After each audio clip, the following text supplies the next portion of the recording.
Naranasan mo na bang maupo kasama ang isang kaibigan at biglang tumahimik? Parang biglang bumababa ang iyong social part, di ba?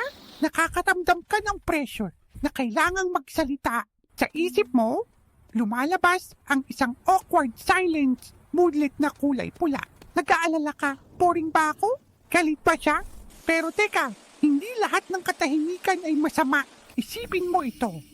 Ang katahimikan ay parang isang blankong canvas. Pwede itong maging awkward, uncomfortable. Ang sikreto ay nasa pagbabago ng iyong mindset.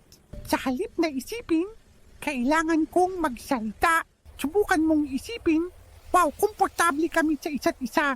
Kaya okay lang kahit tahimik. Ito ay isang sign ng tunay na koneksyon. Para kang nag-unlock ng bagong skill, ang comfortable companion trait.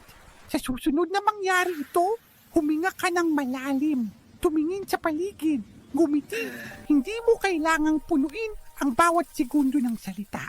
Ang pagiging komportable sa katahimikan ay isang superpower. Subukan mo ito at makikita mo ang pagkakaiba sa iyong mga relasyon.